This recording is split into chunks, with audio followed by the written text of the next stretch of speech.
Salam perspektif baru. Saya Hayat Mansur, senang sekali dapat kembali berjumpa dengan Anda untuk memandu acara favorit kita, wawancara khusus perspektif baru selama 30 menit ke depan. Semoga semua sahabat perspektif baru selalu dalam keadaan sehat walafiat. Amin. Namun, jika akhir-akhir ini sahabat perspektif baru sering merasa kelelahan dan ada benjolan di leher, mungkin sahabat perspektif baru mengalami gangguan tiroid. Jadi kita bahas saja mengenai apa itu gangguan tiroid, serta bagaimana upaya pencegahan dan pengobatannya. Kita bahas bersama Ibu Astriani Dwi Aryaningtyas, Sarjana Psikologi MA, pendiri dan ketua Pita Tosca Indonesia, yaitu Komunitas Pejuang Tiroid Indonesia. Halo, Bu Astriani. Halo, Pak Hayat Mansur. Terima kasih atas undangannya dari Perspektif Baru Wiman Mituler. Iya, terima kasih juga Ibu Astriani sudah mau memenuhi undangan kami untuk wawancara ini.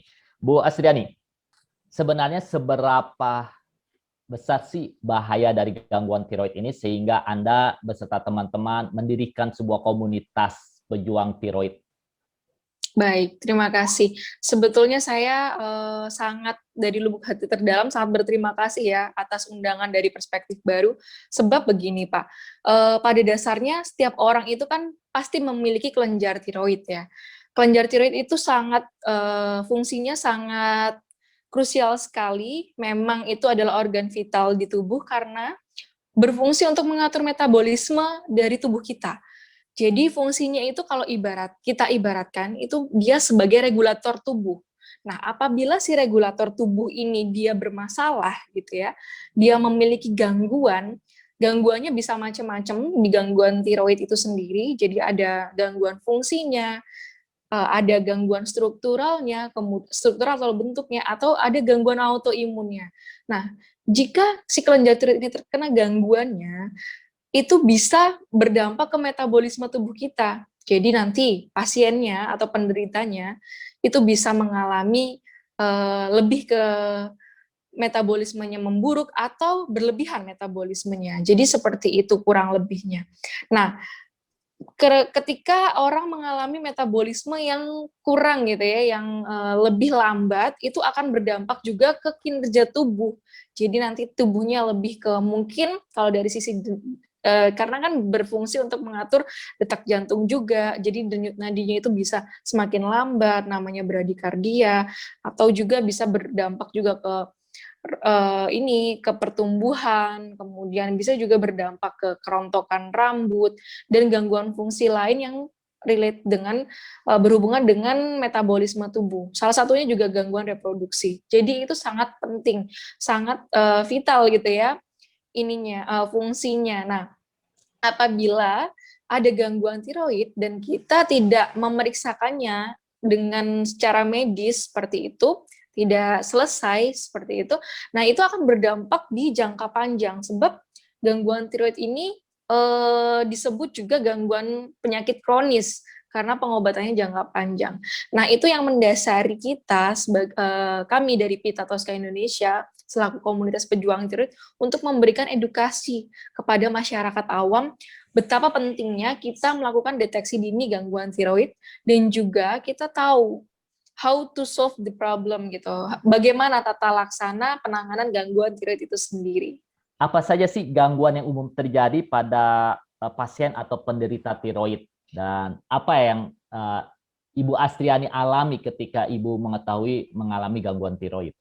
Baik. Oke, jadi saya juga mau bercerita dari sisi pasien ya, karena juga saya adalah penyintas dari gangguan tiroid itu sendiri. Nah, sebetulnya kalau kita bilang sebagai pasien itu untuk khususnya gangguan tiroid itu kita ubah jadi menjadi pejuang tiroid karena di segmen satu tadi saya bercerita bahwasanya gangguan tiroid ini adalah gangguan yang kronis ya, jadi pengobatannya dalam jangka waktu yang panjang. Nah, eh, apa saja gangguannya? Tadi saya sebutkan sekilas. Yang pertama ada tiga, jadi tiga jenisnya. Yang pertama adalah gangguan fungsi. Gangguan fungsi ini terdiri dari dua, yaitu gangguan hipotiroid dan gangguan hipertiroid. Nah, ini adalah sesuatu yang berkebalikan. Ketika fungsi dari kelenjar tiroid ini terkena gangguannya dan semakin lemah, itu akan menjadi hipotiroid. Jadi yang bersangkutan atau si pejuang tiroid ini akan merasa metabolismenya lebih lambat daripada biasanya. Berkebalikan dengan hipertiroid.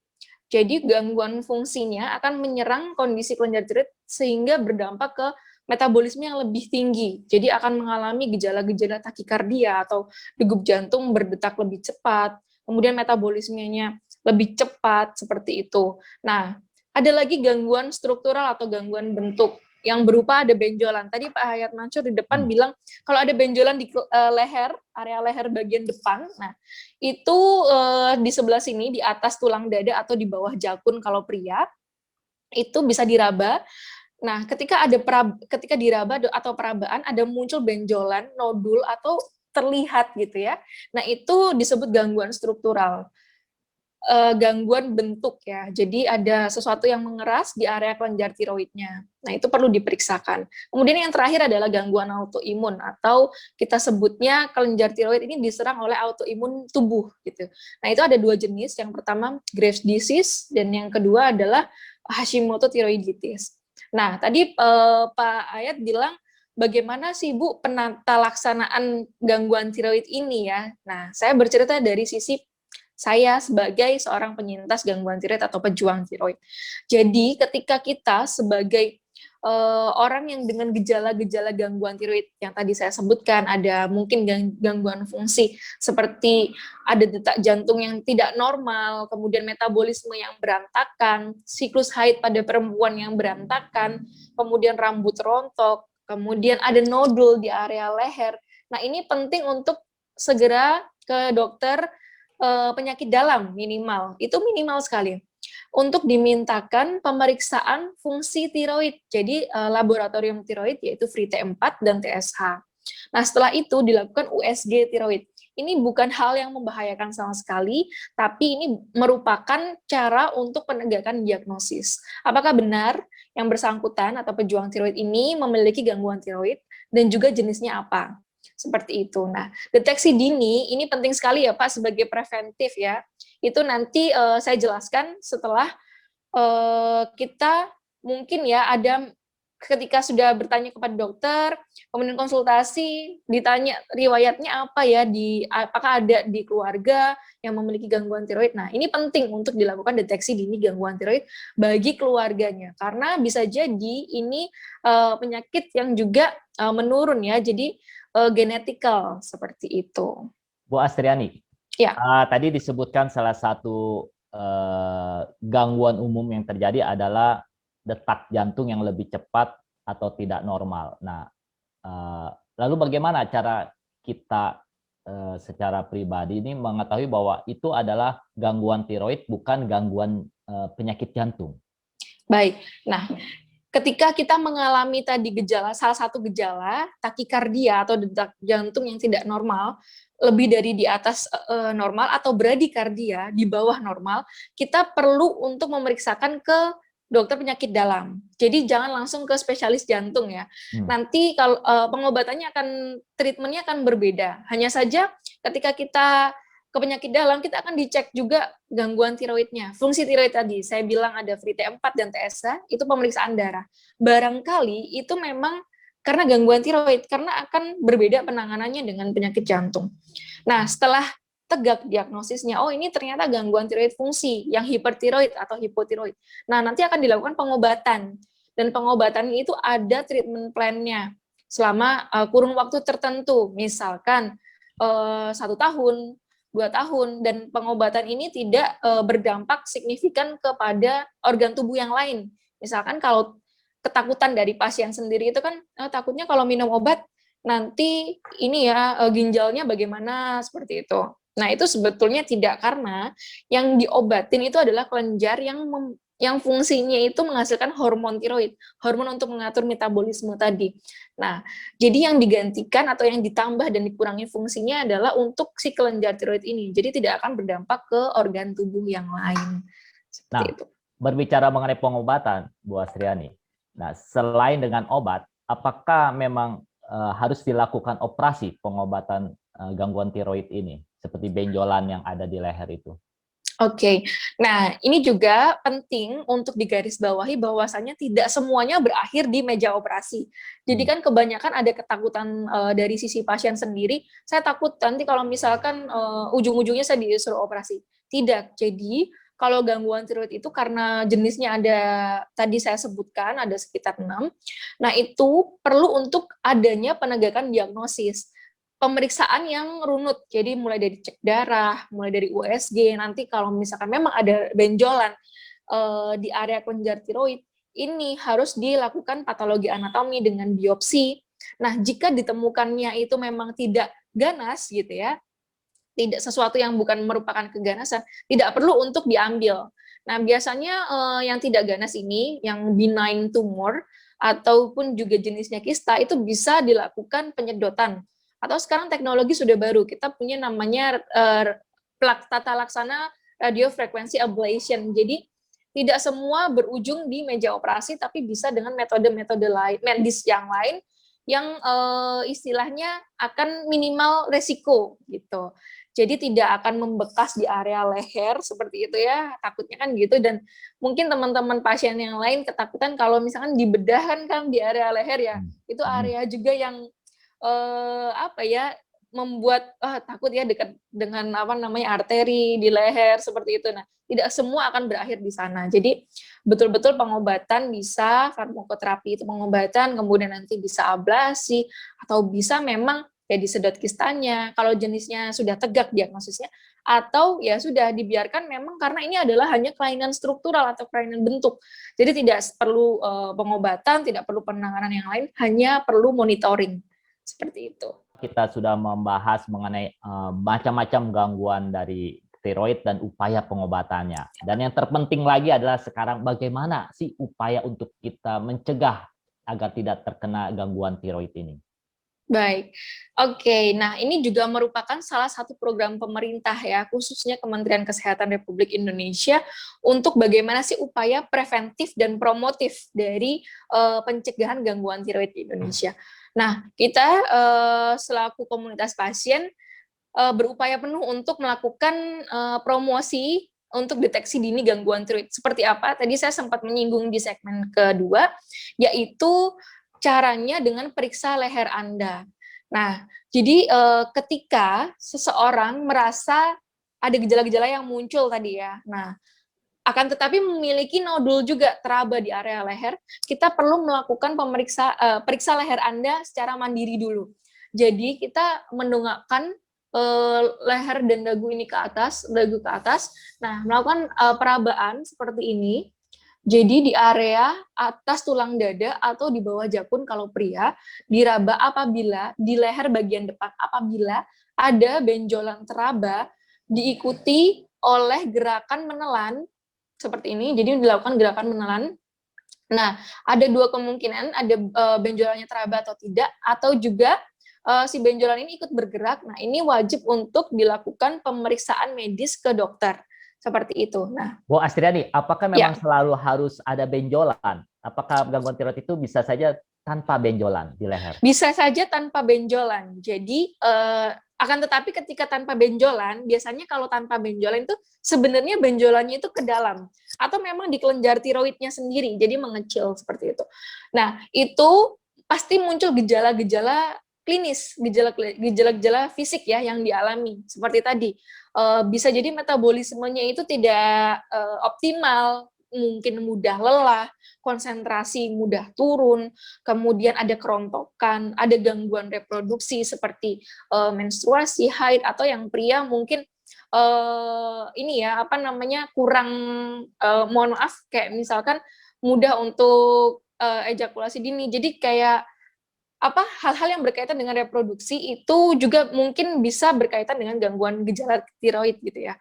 Nah, itu penting untuk diwaspadai. Jadi apa-apa yang terkait dengan metabolisme itu dilihat dalam tubuhnya, dirasakan. Nah, oh ya, kok saya merasakan ini? Nah, itu wajib untuk pemeriksaan ke dokter penyakit dalam setidaknya. Nah, jika dokter penyakit dalam memberikan rujukan ke dokter spesialis penyakit dalam, konsultan endokrin metabolik, nah itu penting dilakukan juga. Jadi jangan sampai takut, gangguan tiroid itu tidak menular, gangguan tiroid itu bisa disembuhkan, bisa kita optimal untuk lebih berdaya sebagai pasien, bisa normal kembali. Bu Astriani, apakah Ya. upaya pencegahan ini bisa dilakukan juga dengan upaya perubahan gaya hidup? Nah, apa gaya Sangat hidup yang harus bisa. dilakukan?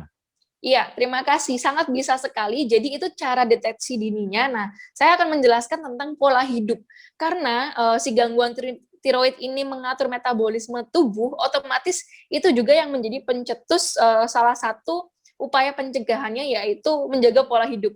Salah satunya adalah dengan diet seimbang, karena kita selalu ini ya, konsumsi makanan-makanan setiap harinya itu harus diperhatikan. Jadi gizi seimbang itu sangat penting. Kebanyakan kalau misalkan orang dengan gangguan tiroid itu biasanya kekurangan selenium. Nah, itu yang penting untuk kita tambahkan di komposisi makanan kita. Apa itu Kemudian dengan selenium, Bu? selenium itu adalah salah satu mineral yang penting untuk tubuh. Biasanya kalau misalkan pasien dengan gangguan tiroid itu kekurangan, jadi bahan makanan yang pokoknya ada di ini ya, yang bisa dikonsumsi itu seperti kayak kacang-kacangan, buncis, seperti itu, sayur-sayuran, daging. Daging itu ada proteinnya, ada seleniumnya juga. Nah, seperti itu. Jadi bahan makanan yang kita maksudnya jangan sampai kita makan makanan yang 4P gitu ya. Jadi ada penyedap, pemanis, perasa, terus kemudian pengawet, juga hindari karbo itu maksudnya yang berbakar gitu ya. Makanan yang dibakar seperti itu. Nah, itu bisa mencetuskan juga untuk munculnya gejala gangguan tiroid. Nah, kemudian penting juga olahraga nih, Pak. Jadi teman-teman yang mungkin mengalami ini ya, gejala gangguan tiroid tapi karena mudah lemas gitu. Jadi ini penting untuk olahraga teratur. Olahraganya kita cukup ini sih, cukup yang ringan-ringan saja, tidak terlalu berat, supaya apa? Supaya metabolisme itu tetap tetap lancar seperti itu. Jadi tidak apa namanya, kekurangan atau kelebihan juga. Nah, terakhir, apa jenis olahraga yang paling cocok untuk penyintas Pejuang tiroid tiroid. dan orang yang mengalami tiroid ini? Oke, nah itu saya sudah berdiskusi juga dengan dokter pendamping di Vita Tosca ketika berhadapan dengan pasien dengan banyak ini ya, banyak jenis gangguan tiroidnya dan juga individual differences gitu ya. Itu tergantung kemampuan diri. Kalau misalkan kita biasanya mengarahkan ke satu yang tidak memberatkan, seperti kardio yang ringan, seperti jalan kaki, kemudian lari yang apa namanya, sifatnya tidak terlalu memberatkan, kemudian sepeda yang tidak terlalu jauh. Nah, setidaknya itu masih bisa untuk mengolah kardio, karena kan kita ada sakit juga kan ya tadi, mungkin gangguannya bradikardi atau takikardi seperti itu. Jangan sampai kardio yang berat, tapi yang ringan. Kemudian renang, ini penting juga. Renang itu bisa kita menjadikan alternatif olahraga. Kemudian yang terakhir adalah biasanya nih ada 2 jenis.